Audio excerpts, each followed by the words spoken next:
devotees of India who valued man above everything else. So something which we need to pay attention to. A humanist who values man above everything else.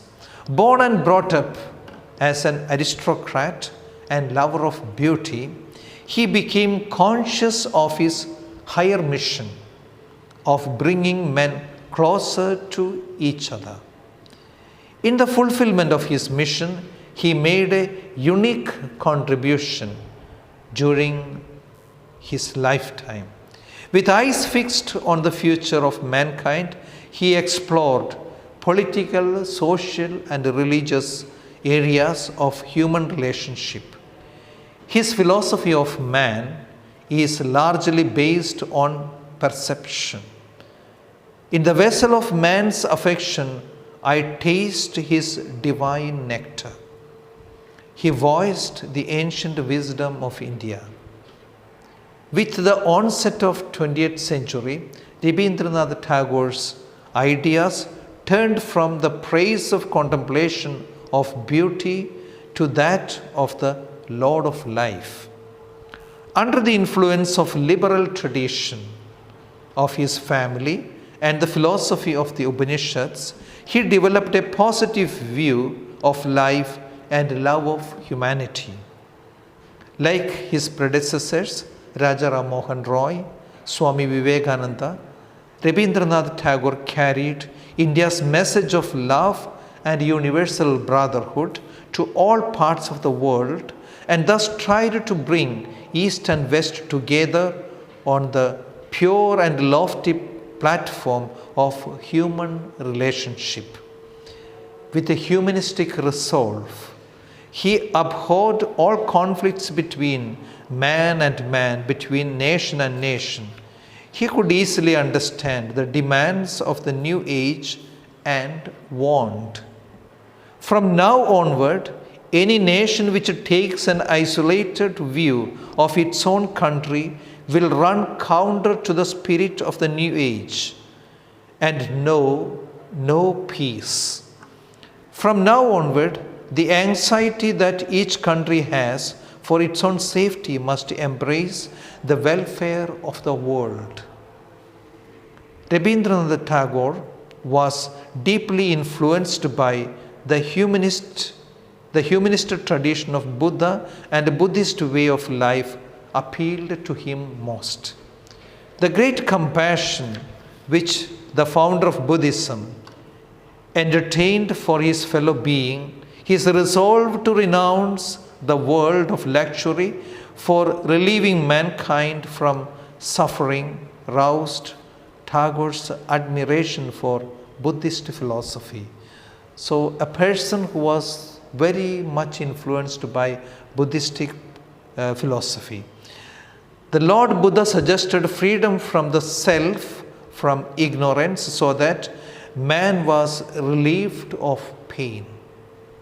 Influenced by this, Rabindranath Tagore stressed that man must come out of the shell of his individual self in order to enter into larger self of humanity.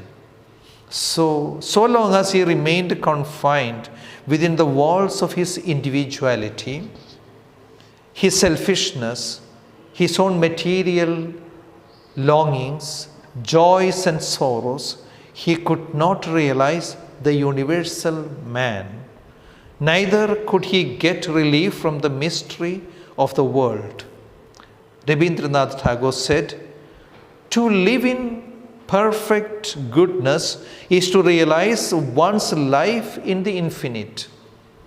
I repeat, to live in perfect goodness is to realize one's life in the infinite.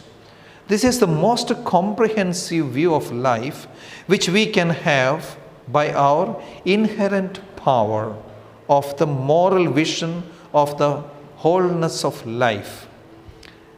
And the teaching of Buddha is to cultivate this moral power to the highest extent know that our field of activities is not found to the plane of our narrow self.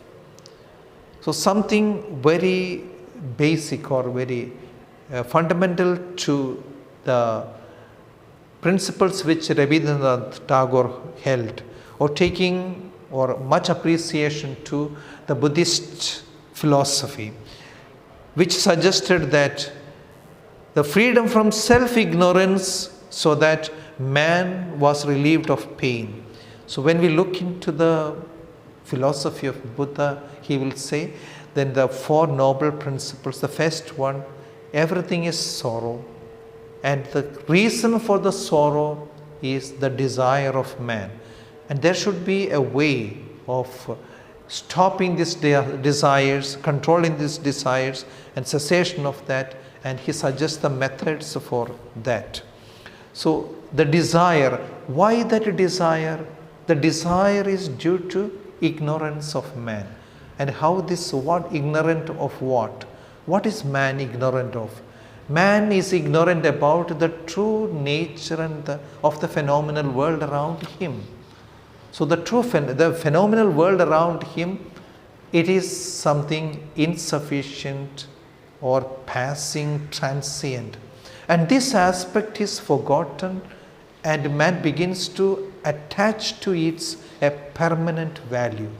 And that way he gets subdued to that, or gets caught in that thought of that permanence. So those things which are impermanent is given a permanent value. That is considered to be the ignorance.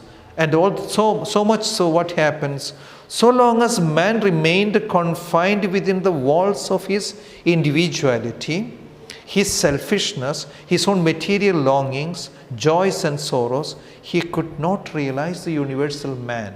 So only when man begins to realize the true nature or the true characteristic of the phenomenal world, which is insubstantial, impermanent and transient in its nature, only then you will realize, begin to give it the right value. That is, not to get yourself attached to that, but to detach yourself and give the right perspective. Ravindra Tagore has been aptly described as a product of composite culture. In the traditions of his family, the best of Indian culture was preserved. But at the same time, it also borrowed liberally the virtues of European culture. Early in his youth, Rabindranath Tagore was influenced by humanism of the West, especially love of freedom and the large-hearted realism or radicalism of the British people. He accepted the Western definition of humanism, that man was the dominant and ultimate reality. If there is a God, he must be interpreted in human terms. Rejecting the mere traditionalism and orthodoxy of Hinduism, Rabindranath Tagore, for the first time, adapted to the spirituality of the Western humanism.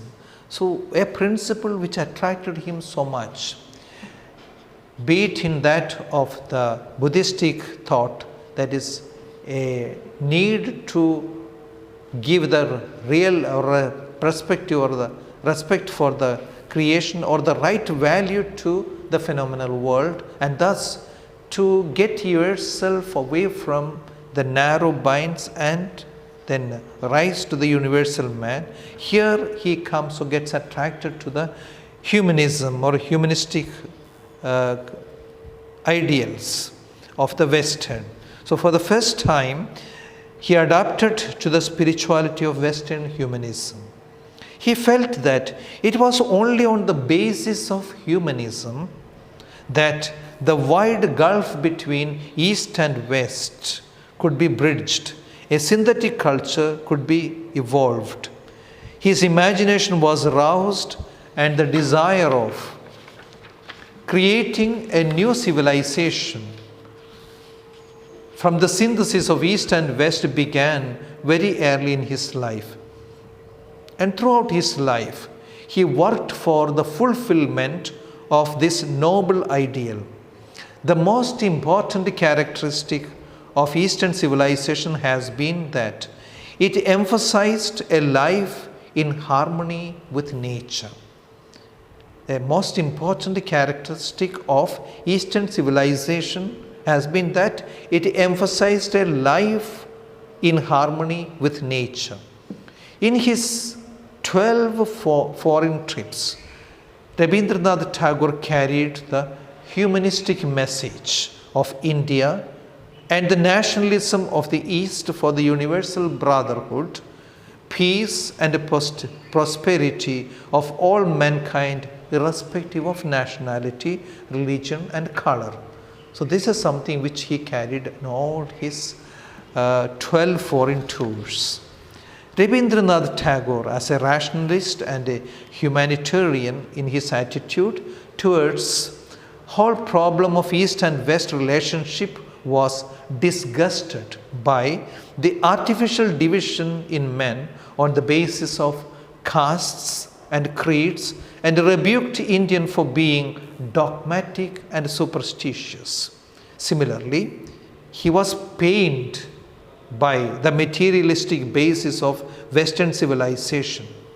He wanted a compromise between Western science and Indian spiritualism in order to guide the human race, in order to evolve a common culture and uniform ethical standards.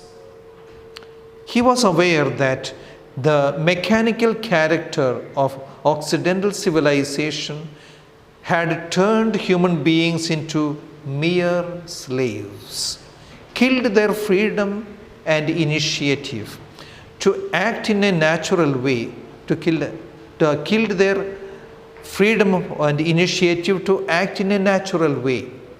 But he also discovered that there was an organized effort in the West toward physical and intellectual perfection. Rabindranath Tagore wanted it to come forward with its science and culture to the aid of the weak and helpless nations. Thus, could it justify itself in the eyes of the humanity? So what Rabindranath Tagore was trying, that is a good mingling of both East and West, a bridge between the two. Rabindranath Tagore wanted to realize the ideal of one world on the basis of intellectual cooperation between the East and the West. In order to provide a common platform to the men of different cultures, Tagore planned to establish an international university.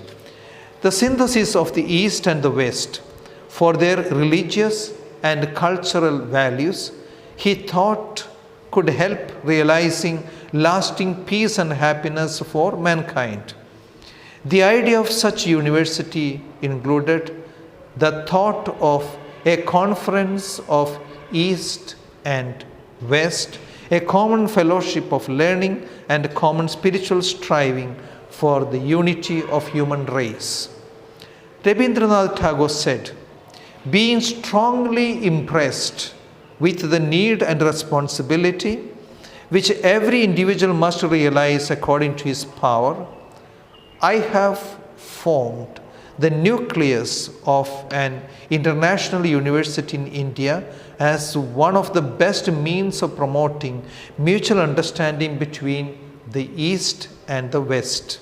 Thus, Vishwabharati became the center of the world culture to promote goodwill among the people of different nations and religions.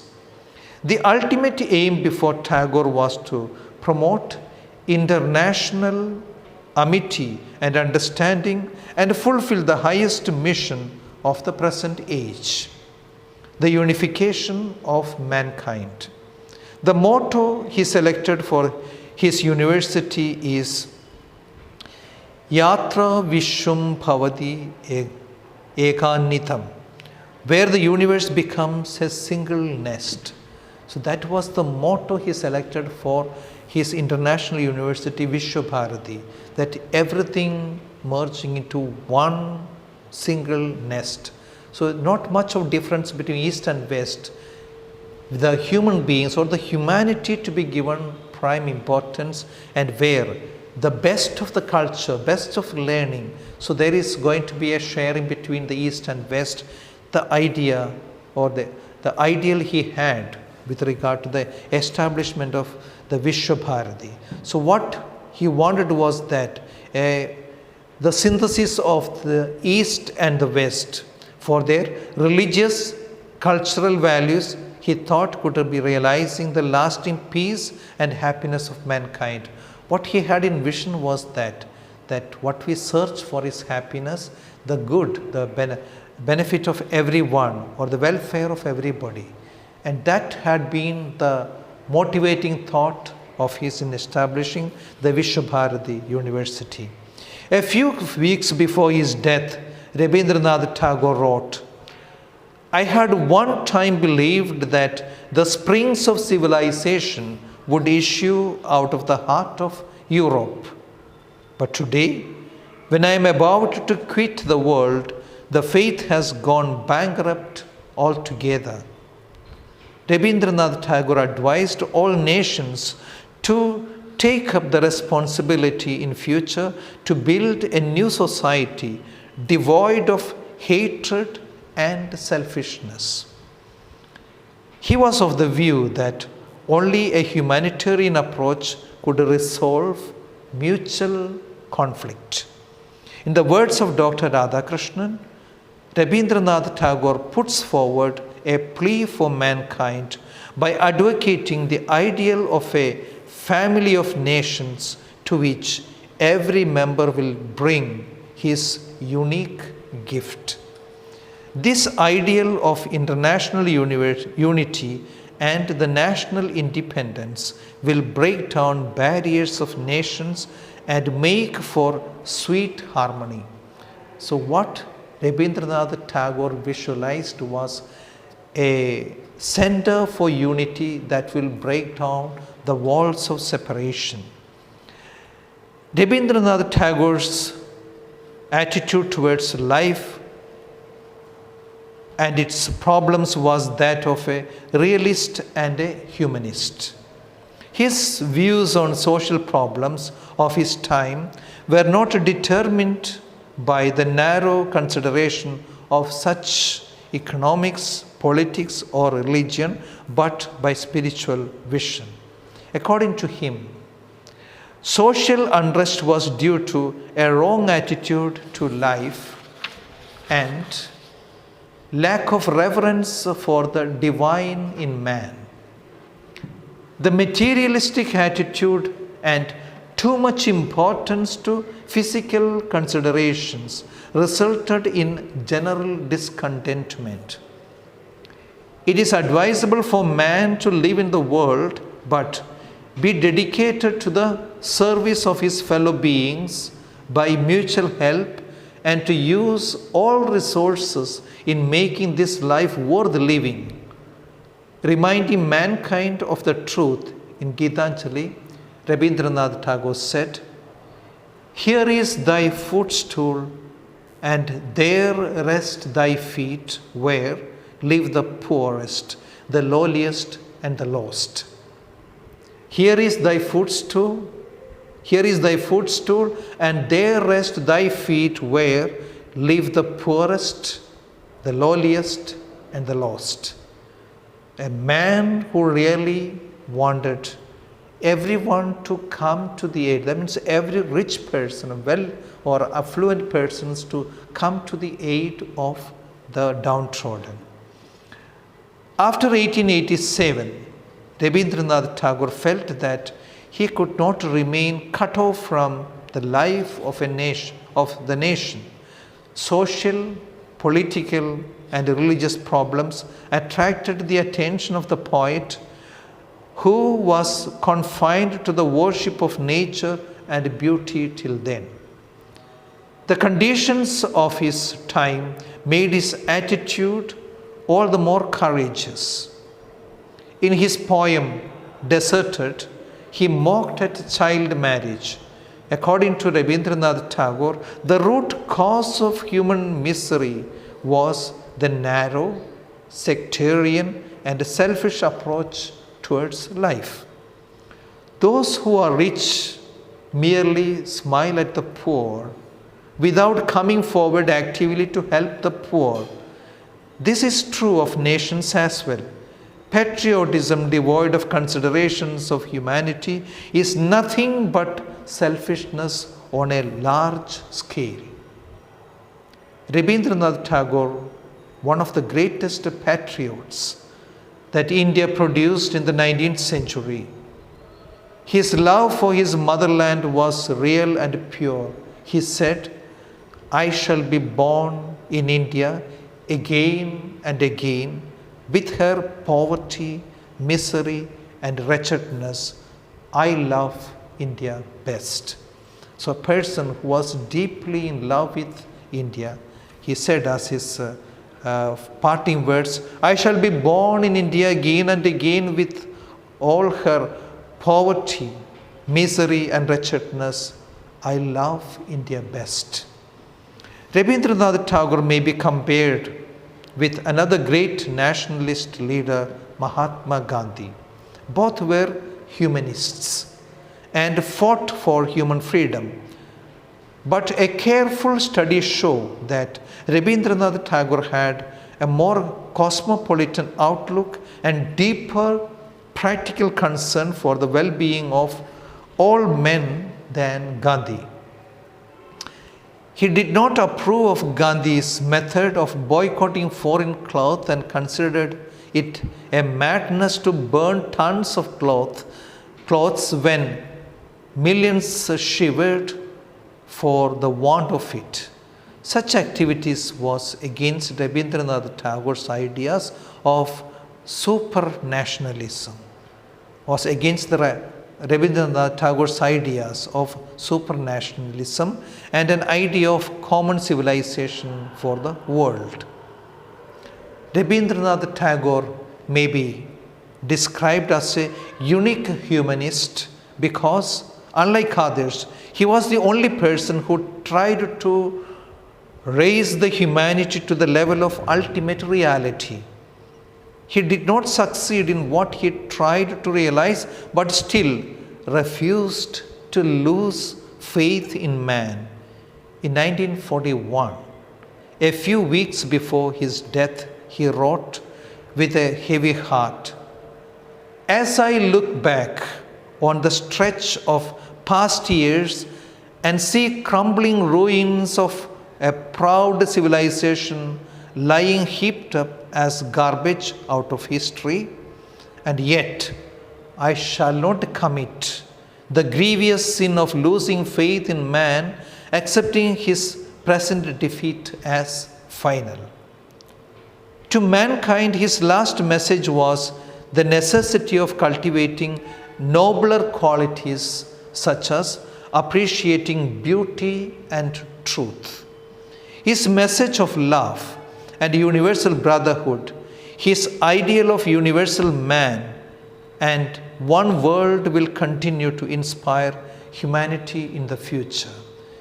In Rabindranath Tagore, we have a great person, a nationalist, a humanist, and all the more a person who tried to bridge between the East and the West. His lofty ideal of bringing together the East and West in an international university, which he named as Vishwabharati, and the motto of which was that there is no East and West, but only one nest, that everywhere everyone could come there and feel the thickness or the depth of humanity.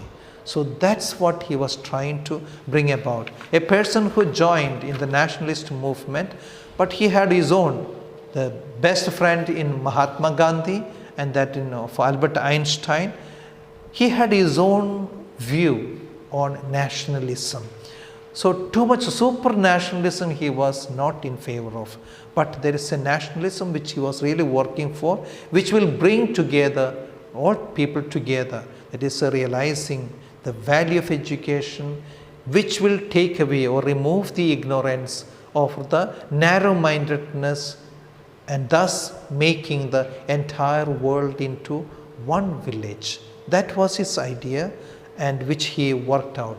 So in Rabindranath Tagore we come across the idea of, that is, humanity as one unit, and not to think separately, and then to work together for the welfare of everyone.